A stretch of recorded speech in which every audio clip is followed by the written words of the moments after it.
Bonjour. Bien.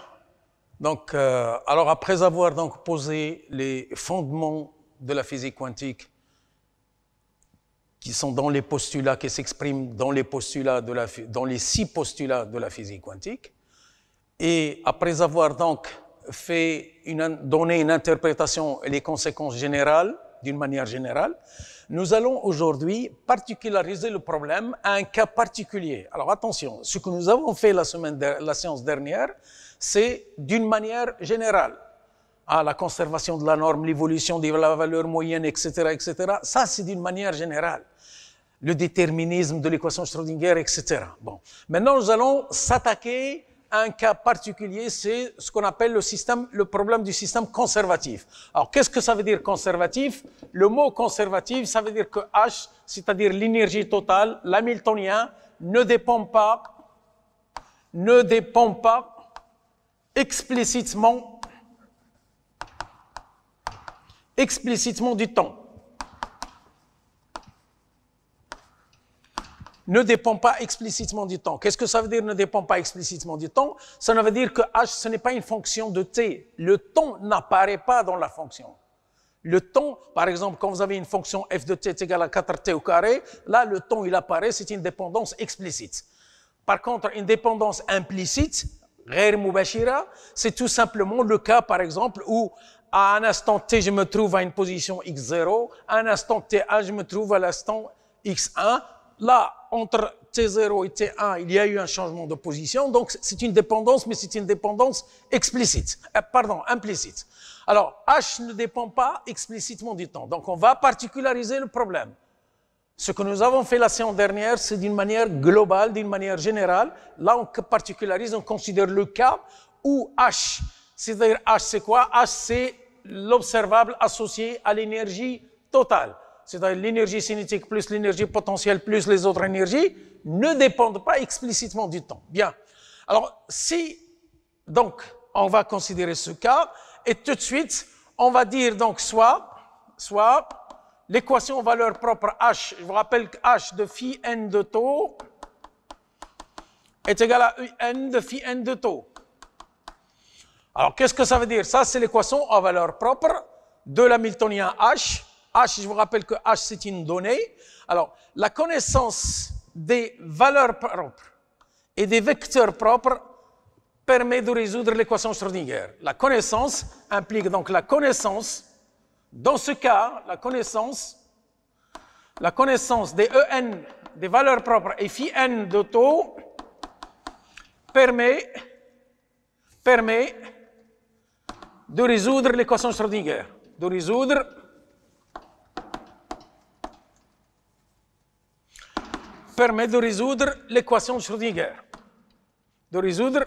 l'équation Schrödinger. C'est-à-dire déterminer, c'est quoi résoudre l'équation Schrödinger? C'est déterminer psi de t. C'est-à-dire déterminer... je vous rappelle que l'équation Schrödinger, c'est IH bar d sur dt de psi est égal à h de psi de t. C'est-à-dire, H, c'est l'hamiltonien, donc c'est une donnée des problèmes. Ce qu'on ne connaît pas, c'est psi de t. Et psi de t obéit à cette équation d'une manière générale. Et donc, résoudre l'équation Schrödinger, c'est déterminer psi de t. Et qu'est-ce qu'il décrit, psi de t? Il décrit l'état du système. Voilà ce qu'on cherche. On cherche comment décrire l'état du système. Ce qui décrit l'état du système, c'est la fonction donc, qui est maintenant un ket, c'est un vecteur ket. Et il obéit à l'équation Schrödinger. Donc, résoudre l'équation Schrödinger, ça veut dire déterminer la fonction psi de t, le vecteur psi de t. Bien. Alors, pour cela, donc si je connais soit, quand je dis soit, ça veut dire je me donne h de phi n, je connais la solution de cette équation valeur propre. Si je connais ça, systématiquement, je déduis psi de t. Alors, le comment, c'est très simple, ce n'est pas compliqué. Alors, h est une observable. H observable. Qu'est-ce que ça veut dire H observable? H observable, ça veut dire tout simplement que H est une observable, ça veut dire que H est égal à H+, c'est-à-dire que c'est un opérateur qui est hermétique, tel que les vecteurs propres forment une base. Donc, ici, lorsque je me dis que H est inobservable.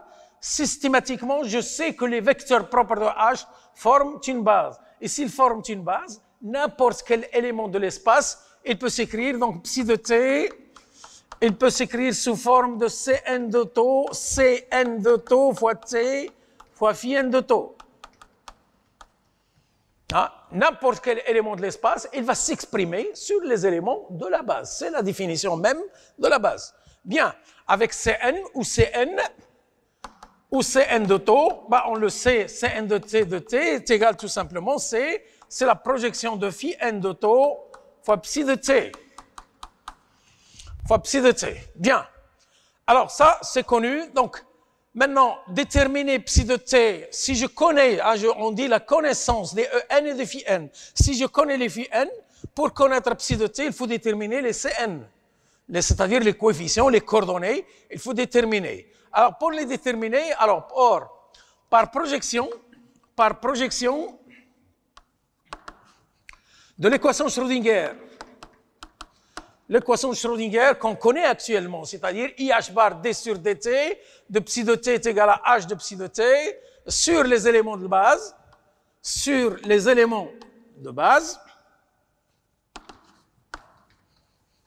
implique, qu'est-ce que nous allons avoir tout simplement, donc c'est IH bar d sur dt de psi phi n de taux fois t, phi n de taux fois psi de t est égal à IH bar, est égal donc à h phi n de taux, h fois psi de t. On est d'accord? Bien. Alors ça, c'est les Cn de taux, ça c'est Cn de taux ici, ça c'est Cn de taux de t. Et ici c'est la chose suivante, vous avez h de phi n de taux est égal à En de phi n de taux. Si je prends le bras conjugué, le bras associé, donc ça sera phi n de taux h plus est égal à En fois phi n de taux. Ça, si je prends le bras associé, comme h est inobservable, c'est-à-dire h égale h égale h+, et les valeurs propres sont réelles. Donc, on enlève le complexe conjugué, et finalement, si je prends phi n de taux fois h fois psi de t est égal à En fois phi n de taux fois psi de t. C'est-à-dire, c'est En fois Cn de taux de t. Et donc ici, ça c'est tout simplement, et ça, c'est égal à En fois Cn de taux fois t. Alors, c'est une équation, d'où la résolution. La résolution, c'est très simple. D'où implique, donc, Cn de taux de t est égal à Cn de taux de t0 exponentielle moins i, En sur h bar, t moins t0. Voilà donc déterminer Cn de taux. Donc, si on a déduit donc Cn de taux, on a calculé Cn de taux de t, c'est-à-dire les coefficients à l'instant t, et donc on a résolu l'équation de Schrödinger d'où psi de t égale, on peut le rendre ici, d'où psi de t égale, implique psi de t est égal à somme sur n de taux de Cn de taux de t0 exponentielle moins i En de t moins t0 sur h bar fois phi n de taux. Phi n de taux. D'où la règle qu'il faut absolument connaître par cœur. Ce n'est plus de faire la démonstration, c'est tout simplement donc, lorsque vous avez h est conservatif, donc si on connaît pour déduire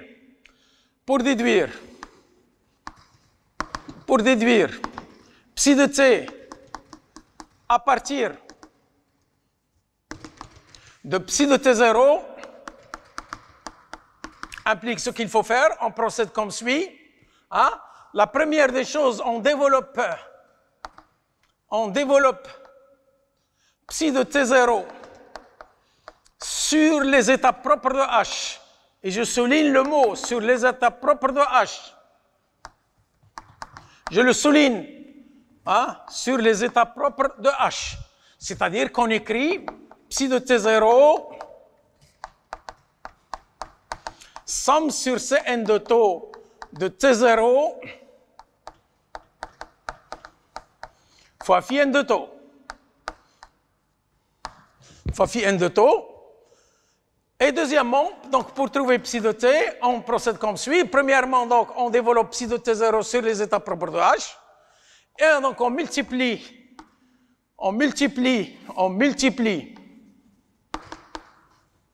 chaque coefficient, chaque Cn de taux de t0 par exponentielle moins IEN de t moins t0 sur h bar. Hein? Où En, c'est-à-dire par chaque coefficient, c'est-à-dire on va retrouver donc Cn implique donc psi de t où En est la valeur propre associée au phi n de taux. Phi n de taux, c'est-à-dire, vous allez donc avoir, donc psi de t est égal à somme sur n de taux de Cn de taux de T0 exponentielle moins IEN T moins T0 sur H bar fois phi n de taux. Donc c'est très simple, hein, c'est la règle qu'il faut absolument connaître maintenant. Si on nous donne l'état à l'instant t égale à 0, alors pour trouver l'état à un instant t quelconque, c'est-à-dire qu'il suffit de connaître, donc premièrement on développe psi de t sur les états propres de H, et deuxièmement on multiplie chaque coefficient Cn de t0 par ce facteur, et l'on a déduit systématiquement à l'instant t. Alors maintenant, jusqu'à particulier, hein, pour clore ce paragraphe, jusqu'à particulier,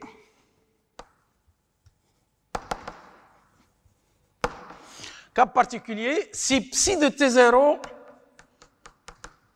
est lui-même état propre de H, de H. Alors, qu'est-ce que ça veut dire? Qu'est-ce que ça va changer au niveau des formules précédentes? Hein? Si lui-même, c'est-à-dire psi de T0 est lui-même état propre de H, ben ça veut dire qu'il n'y a qu'un seul, implique donc qu'il n'y a pas, il y a une seule valeur, il y a une seule valeur propre, En, tel que vous avez H de psi de T0, hein, H de T0 est égal à En fois psi de T0. Dans ces conditions, implique pas de sommation sur M, pas de sommation sur N. Sur N, il y a une seule valeur propre associée. Ça veut dire que psi de T0 implique psi de T0, en fait, il est écrit de cette façon. Hein. Systématiquement, c'est somme sur taux uniquement. Cn de taux de T0 fois phi n de taux. Il n'y a pas de somme sur N. Il y a uniquement la somme sur taux, puisqu'il n'y a qu'une seule valeur En. Hein. Psi de T0 lui-même état propre de H.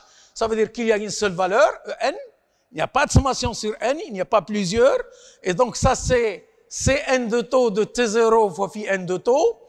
Alors, dans ces conditions, alors pour implique psi de t,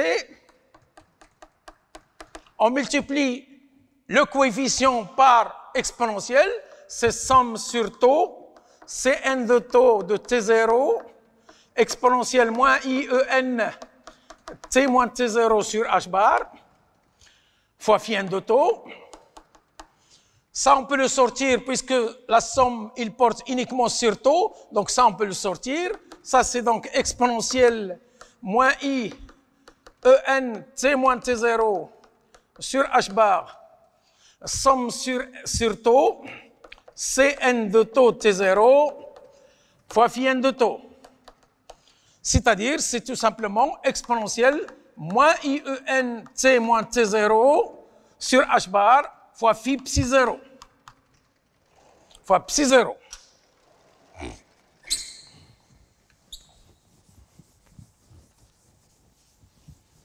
Fois psi 0. Donc le petit calcul, si psi de T0, dans le cas particulier, je dis bien dans le cas particulier, où psi de T0 est lui-même état propre de H.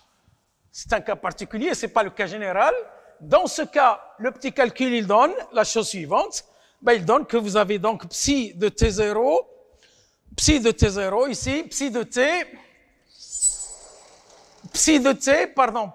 ici, et psi de t0 ne diffère que d'un facteur de phase.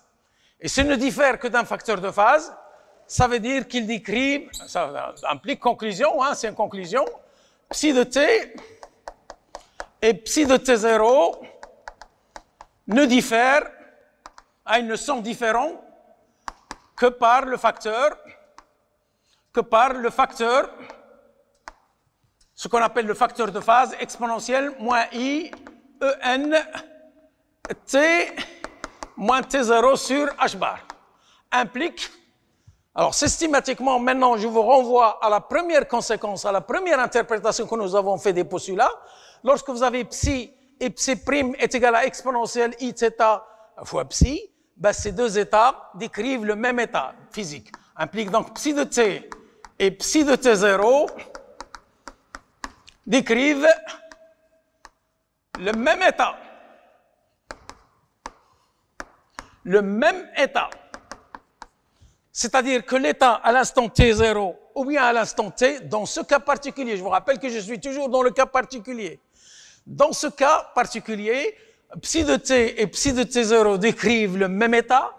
Eh bien, s'ils décrivent le même état, donc rien ne change, rien ne bouge entre l'instant t égale à t0 et l'instant t. Rien n'a changé, rien ne bouge, on a toujours la même description de l'état. Ce sont ce qu'on appelle les états stationnaires. Ce sont donc des états stationnaires. Le même état psi de t et psi de t, il n'y a aucune évolution au cours du temps. Alors, le système de la probabilité, donc on va l'écrire, ne diffère. Toutes les propriétés physiques d'un système impliquent donc finalement toutes les propriétés physiques, les propriétés physiques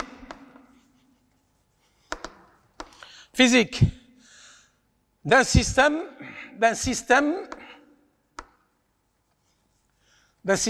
qui se trouve dans un état propre de H. Dans un état propre de H. Mais ici, n'importe quoi. Dans un état propre de H, ne varie pas au cours du temps. Ne varie pas au cours du temps.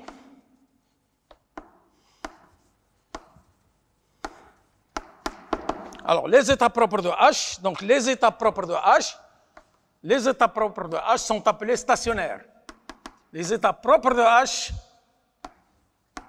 sont appelés états stationnaires.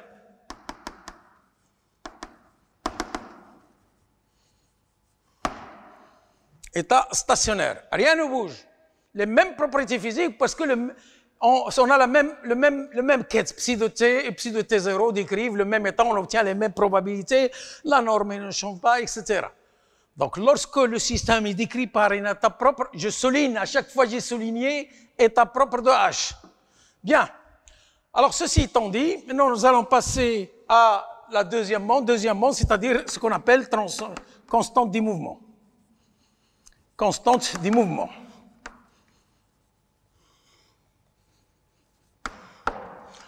Constante du mouvement. Ce qu'on appelle constante du mouvement.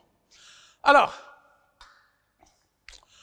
c'est une définition, mais au lieu de définir, nous allons rappeler ce que nous avons obtenu la séance dernière, c'est-à-dire d'une manière générale, la variation de la valeur moyenne d sur dt de A d'un observable A quelconque, quel qu'il soit, nous avons trouvé que ça c'est 1 sur IH bar, la valeur moyenne de AH plus la valeur moyenne de dA sur dt. De dA sur dt. Ça, c'est d'une manière générale. D'une manière générale. Ça, c'est d'une manière générale. Vous avez la variation d'un observable quelconque, quel qu'il soit. Il dépend du temps ou pas. D sur dt de A est égal à. Alors regardez très bien, on ne va pas définir, on ne va pas tout le temps définir. Si on veut que ça égale à 0, c'est-à-dire que la valeur moyenne est une constante. Si je veux que la valeur moyenne est une constante, par rapport au temps, donc sa dérivée par rapport au temps doit être égale à 0. Si on veut que la dérivée par rapport au temps est égale à 0, ben c'est très simple. C'est très simple. Si on veut que la dérivée, il faut que ça égale à 0, ne dépend pas explicitement du temps, et il faut que A et H égale à 0. Alors, en général, lorsque vous allez me dire A est une constante, ça veut dire que la dérivée par rapport au temps est égale à 0. Non, ici, c'est la valeur moyenne.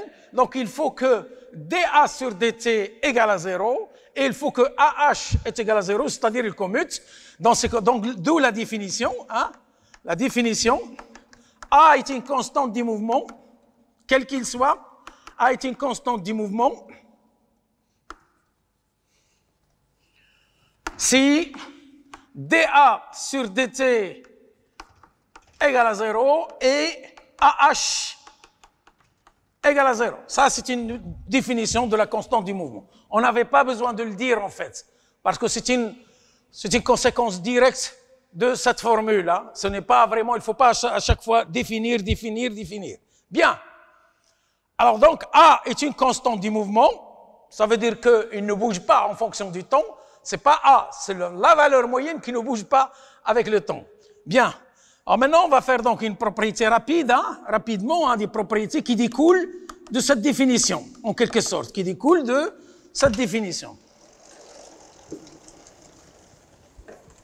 C'est un cours vraiment simple, moyennant de maîtriser l'outil mathématique, c'est-à-dire le formalisme, et c'est uniquement les postulats qu'il faut absolument savoir. Ce n'est pas uniquement par cœur, il faut essayer de le toucher, qu'est-ce qu'ils veulent dire. Voilà. Et là, on est en train de le faire tout doucement. Je vous rappelle que le cours de physique quantique en lui-même, le fondement, il est fait. Ce qu'on est en train de faire, c'est uniquement des petits calculs, des conséquences. On particularise ici dans le cas particulier, etc. Bien. La première propriété, c'est, regardez très bien. Vous avez AH égale à 0. Qu'est-ce que ça veut dire sur le plan mathématique? Lorsqu'il commute, nous avons dit, lorsqu'il commute, donc implique qu'il existe des vecteurs propres communs à A et à H. Les vecteurs propres à A et à H. Alors, ça, c'est le fait que vous avez le commutateur est égal à 0, c'est-à-dire AH est égal à HA.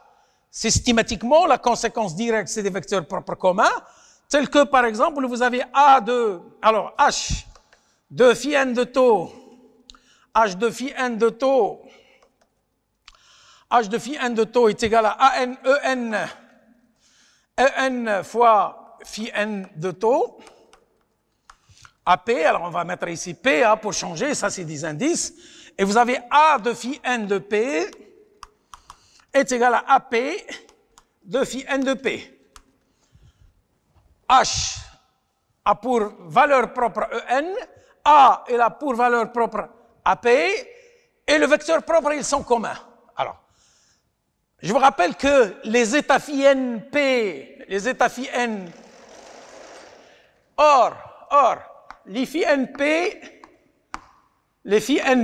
sont états propres de H, sont états propres de H. S'ils sont états propres de H, d'après ce qui précède, ils sont stationnaires. Ils sont stationnaires. Et s'ils sont stationnaires, ça veut dire que rien ne bouge, toutes les propriétés physiques sont les mêmes, c'est-à-dire que quel que soit T, implique donc la mesure de A dans cet état donnera toujours, et avec certitude, donnera toujours la valeur AP. La valeur AP, quel que soit T, avec, et ça, le calcul, il est dans le polycope, avec P de AP à l'instant T égale à 0 est égal à P de AP à l'instant T. Rien ne bouge, ni là pour trouver les valeurs propres. C'est pour cela que AP est appelé un bon nombre quantique. Implique, ça veut dire AP, et dites, AP est appelé un bon nombre quantique. Un bon nombre quantique. Un bon nombre quantique. Bien. Alors, le dernier paragraphe qu'on va parler de cette histoire, c'est donc ce qu'on dit les fréquences de Bohr.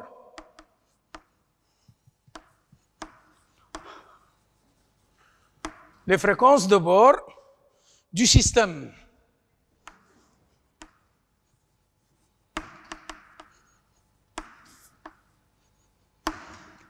Alors, les fréquences de Bohr de Monsieur Bohr, hein, ce sont les fréquences de Monsieur Bohr.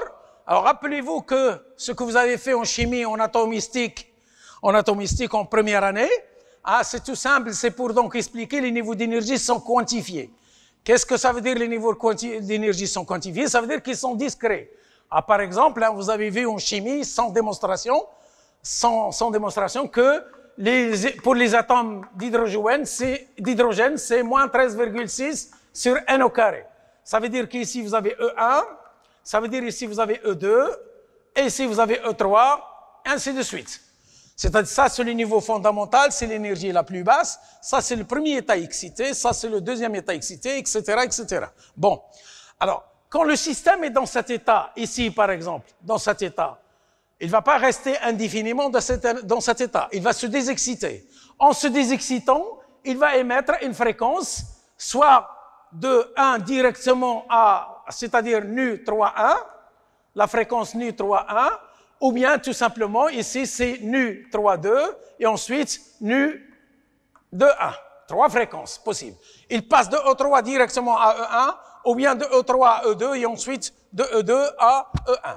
Et ça, à chaque fois que le rayonnement est émis, il va, par exemple ici, H nu 3,1, d'après M. Bohr, le rayonnement émis, il va emporter cette énergie, et cette énergie est égale tout simplement à E3 moins E1.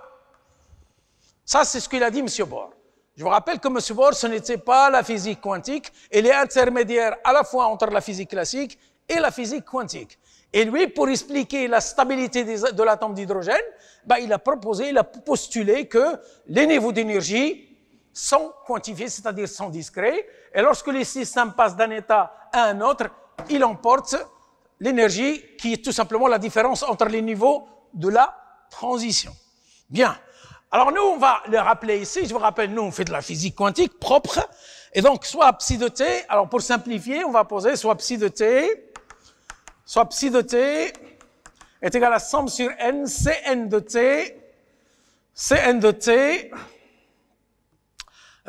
t0 exponentielle moins un de t. Alors, je vais prendre ici, alors t moins t0, c'est pas grave, t moins t0 fois phi n.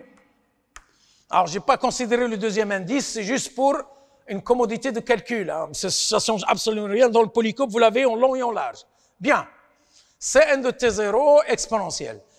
Quel est le bras associé? Le bras associé, c'est-à-dire psi de t, le bras associé, c'est somme sur n', Cn' de t0 étoile, fois exponentielle plus, ça c'est un moins, pardon, j'ai oublié ici un h bar, plus i sur h bar, en, t moins t0, fois phi n. Ça, c'est le bras associé. Et maintenant, on veut calculer, on veut calculer calcul de B, la valeur moyenne d'inobservable B quelconque, dans l'état psi de t. Par définition, c'est donc psi de t fois B fois psi de t. Ça, c'est la définition de la valeur moyenne, ce que nous avons démontré les séances précédentes. Sur normalement psi de t fois psi de t, mais comme on choisit toujours l'état, il est normé à l'unité, donc la norme est égale à 1. Bien. Alors ceci donne, si j'effectue cette application, si j'effectue donc ces calculs, ben, ça donne la chose suivante. C'est somme sur n et n', de cnt0 fois cn', ici c'est un n', ici c'est un n', Cn' de T0 étoile, ça c'est les deux premiers. Ensuite, vous allez avoir, ça c'est phi n' aussi, ça c'est donc phi n' fois B fois phi n fois exponentielle I sur h bar. Alors, on va le mettre ici avec un signe moins, et ça donne donc c'est En moins En prime T moins T0. Bien. Alors, qu'est-ce qu'on constate? Que donc, l'évolution, la valeur moyenne B de T, la valeur moyenne de B dans l'état psi de T, ça, c'est une somme, ça, c'est une exponentielle, hein, exponentielle IX, ça veut dire tout simplement, c'est des termes oscillants.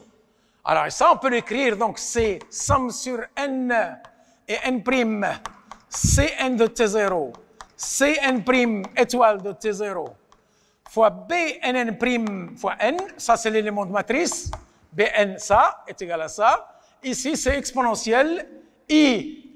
I, alors, on va mettre ici, c'est plus N' et N, c'est I sur I, facteur de oméga Nn' N de T moins T0. Ou oméga Nn' de T oméga N' est égal à En' moins En sur H, c'est les fréquences de bord. Ça, c'est les fréquences de bord du système.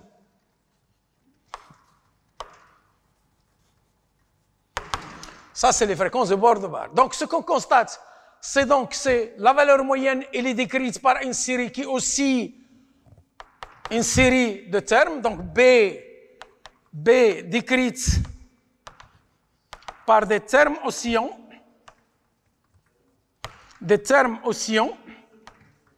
qui oscillent parce que c'est sinusoïdal, des termes oscillants, avec une fréquence ou une pulsation, avec une pulsation ou une fréquence oméga Nn' est égale à En' moins En. Et ce sont des fréquences qui sont indépendantes ne dépendent que du système et ne dépendent pas ni de psi ni de psi. Alors, ce qu'on constate, et ça sera la fin donc pour cette séance de cours, c'est que chaque terme oscillant ici, chaque fréquence, il apparaît avec ce coefficient. Et ce coefficient, c'est un élément de matrice. Ce coefficient est un élément de matrice. Un élément de matrice, c'est le coefficient de pondération. Chaque fréquence apparaît avec cet élément. Et cet élément n'est rien d'autre qu'un élément de matrice. Alors, si l'élément de matrice, par exemple, pour 1, 2, ou là pour 2, 1 est égal à 0. Alors, si pour 2, 1 égale à 0, on ne va pas observer la fréquence de 1. Ça veut dire qu'ici, on ne va pas l'observer.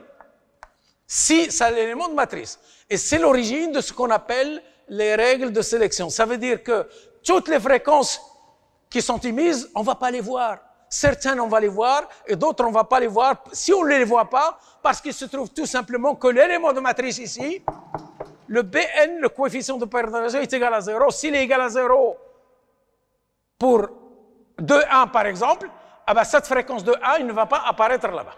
Bien, voilà donc, ça c'est la fin de cette séance. Je vous remercie et on se verra donc à la séance prochaine, Inch'Allah.